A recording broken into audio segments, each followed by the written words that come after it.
Estamos no segundo bloco do Alerj Entrevista e o meu convidado é o deputado Luiz Paulo.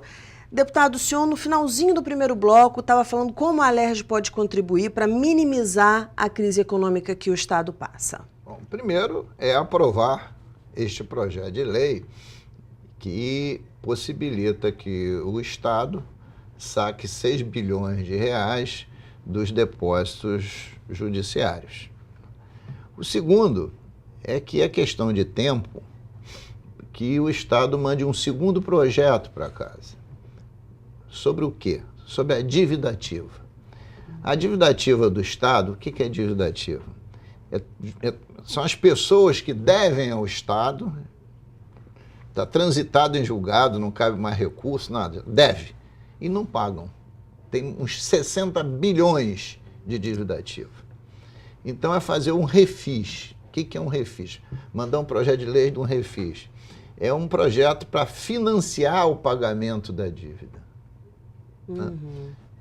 Para aquele que quiser pagar a dívida, poder pagá-la parcelada, tira fora os juros, dá alguns benefícios poupudos para excitar as pessoas quitarem a sua dívida. Aí quanto podemos arrecadar? É difícil avaliar, só fazendo o refis. Mas seguramente alguns pagarão. Então, vamos lá. Pode ser que com isso entre pelo menos 1 bilhão no caixa dos 60 bi. Então eu acho que a Assembleia pode ajudar também nesta segunda hipótese, né?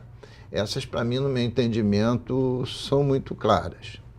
Agora, o Estado, de per si, ele pode tentar negociar com os principais depositantes lá na Justiça, como, por exemplo, siderúrgicas, né, que eles façam o pagamento em vez de demandar na Justiça. Por exemplo, eu tenho conhecimento que a CSN, Companhia Siderúrgica Nacional, tem uma dívida de 1,5 bilhão com o Estado, mais ou menos. Está feita em depósito judiciário, não em dívida ativa. Independente da gente ter acesso ao depósito de 6 bi e para depois devolver, se fizer um acordo... Mais fácil, mais rápido.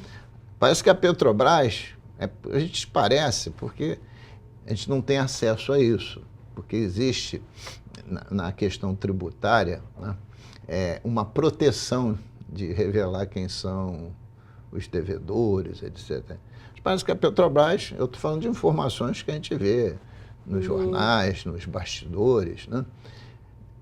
E também eu, como deputado, tenho direito às minhas fontes, né? Claro. Deveriam os 2 bi também. Vamos tentar negociar com esses grandes devedores para melhorar o fluxo de caixa.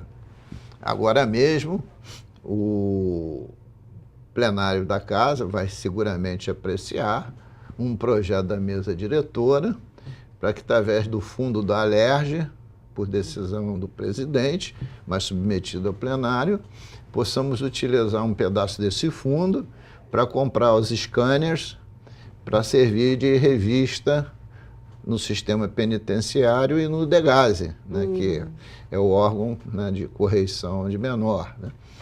Então, eu estou dizendo assim, algumas formas que a Assembleia Legislativa pode ajudar. E ainda mais, pode ajudar através da CPI, que vai apurar as perdas econômicas, financeiras, sociais e ambientais que a péssima gestão da Petrobras produziu contra o Estado do Rio de Janeiro nos últimos 10 anos, para que isso possa gerar uma outra demanda, né?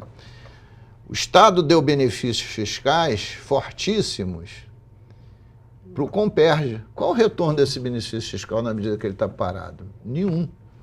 A Assembleia Legislativa já deu uma outra ajuda na aprovação do projeto de lei que mexeu na lei Rosinha, que depois tinha virado lei Cabral, que agora é lei Pezão, né? Que é a aplicação para aquele elenco de municípios da alíquota de 2 pontos percentuais em cima de tudo aquilo que é produzido, né? Porque de lá foram retiradas algumas áreas que exatamente não estavam correspondendo com uma área siderúrgica. Com isso, a gente vai garantir pelo menos mais de 200 milhões por ano aos cofres do Estado. Então, a Assembleia pode ser parceira em todo projeto que possa recuperar ativos, todo projeto que possa acessar novas fontes de recursos para diminuir o tamanho desse buraco. E tem uma medida, para mim, que é muito importante, que ora a Assembleia possa ser usada, mas que tem que ter um início obrigatório no Executivo. É que vê empresa por empresa que recebeu o benefício fiscal do Estado. Ou seja, diferimento, quer dizer, adiamento do recolhimento do ICMS, ou quer seja um ICMS subsidiado de menor monta, todas as empresas que receberam subsídio. Vê que se cada uma dessa empresa honrou seus compromissos em termos de geração de emprego, né, e de arrecadação de tributo. E aquelas que não honraram o compromisso, evidentemente, têm que ser extirpadas daquele benefício fiscal. Ou, se for o caso, por decisão do Executivo, ou se precisar de um apoio do Legislativo, o Legislativo entra junto, né? Então, há muito trabalho pela frente, né? E o clima é da gente querer recuperar o Estado, né? A gente tem que, na verdade, ter um projeto virtuoso para o Estado, né? Um projeto que faça o Estado crescer novamente. Porque se você vive em crise, você vive apagando fogo. E aí você não vê para frente, né? Mas, para você ter um projeto virtuoso, você tem que ter um projeto de crescimento, né? Mas como um projeto de crescimento para o Estado, se o governo federal não consegue, até agora, botar um projeto de crescimento na mesa, né? Então, é preciso dar um novo foco, né? Começar a adquirir algum nível de confiança da população para se vencer essa crise. Porque, olha só, é crise política, crise ética, crise moral, crise energética, crise hídrica, crise econômica, crise financeira, crise fiscal, crise de confiança. A palavra que mais se faz é crise, né? É crise, a palavra que mais se fala nesse momento, mas você lê, é crise. Então você tem que ter, né, algum projeto que possa unir as pessoas para sair da crise. Crise hídrica, deputado. O senhor é presidente da CPI da crise hídrica. O secretário de Ambiente, André Correia, apresentou medidas para minimizar essa crise? Olha, nós já ouvimos aqui a SEDAI, o ex-presidente e o atual presidente, já ouvimos o secretário do Ambiente e o presidente da agência reguladora, a Genersa. Algumas questões estão, assim, muito claras. 2016 pode ser muito pior que 2015. Por quê? Porque o nível dos reservatórios hoje, um só no Rio de Janeiro e todos os outros em São Paulo, mas todos em relação ao Rio Paraíba do Sul, ao sistema Paraíba do Sul, eles estão com seus níveis de água hoje a 1/3 do nível de água que estava no ano de 2014. Né? Não, por exemplo, em 2014 estavam próximo a 40%, 42%. Este ano estão ali 12%, 13% e tal. E nós vamos acabar o período úmido. O que é o período úmido? É o período de chuva. Que o pessoal do interior para entender bem, diz assim, só se poda as árvores nos meses que não tem R. Os meses que não tem R são os meses que não chovem, né? Maio, junho, julho, agosto. 4 meses. Então nós já estamos caminhando, fazendo a transição do período molhado, né, período úmido, que acaba em março, né? Afinal tem uma grande música As águas de março, do Tom Jobim, né? Março acaba, abril faz transição, é o período seco.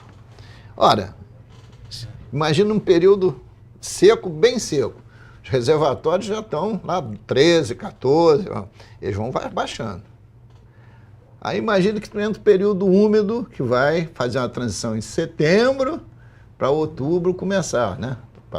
Entrou a primavera e começa, né? Imagine que esse período úmido seja postergado, né? Caminha um pouco mais para frente. Tu vai chegar no verão esgoelado. Então tem que ter medidas desde já, né? Então qual foi a questão básica? E num programa só não dá para falar do estado todo. Então, rapidamente, só o sistema Guandu. O sistema Guandu recebe do Rio Paraíba, né, não é abastecimento, o Rio Paraíba tem que ter 190 metros cúbicos por segundo d'água. Tem que chegar lá no canal de São Francisco, não tem isso hoje está por 160 e tal, mas tem que chegar no São Francisco com 110 metros cúbicos por segundo. Para quê? Porque essa água do Rio Paraíba tem que empurrar a língua salgada, porque senão as 4 indústrias que tem lá vai tomar água do mar, que eles captam diretamente lá e não podem produzir. É um problema. E tem que chegar na estação de tratamento lá, uns 85 metros cúbicos por segundo, né? Para acedar e tratar 45. Então, você tem que trabalhar esses fluxos para que isso se mantenha. E o avanço que se conseguiu é que essas decisões sobre o Rio Paraíba do Sul serão decisões colegiadas. Isto foi um avanço. Colegiadas como? Porque quem era a competência de fazer isso? Era só da ANA, da Agência Nacional das Águas. Hoje entra a ANA, hoje entra o Operador Nacional do Sistema Elétrico, o Estado do Rio de Janeiro, São Paulo e Minas. Então, com isso, você vai ter um equilíbrio melhor. Agora, essa é uma das medidas, talvez uma das mais importantes. Agora, precisam outras decisões também relevantes para garantir esse período que está chegando, que vai ser talvez pior do que o anterior. E, evidentemente, também medidas de economia. Deputado, muitíssimo obrigada pelos seus esclarecimentos, pela sua participação aqui. Volte sempre um prazer falar com o senhor. O nosso programa já está acabando. Se você quiser ver novamente, basta acessar o site www.tvalerj.tv. Até a próxima. TV Alerj, o canal do povo fluminense.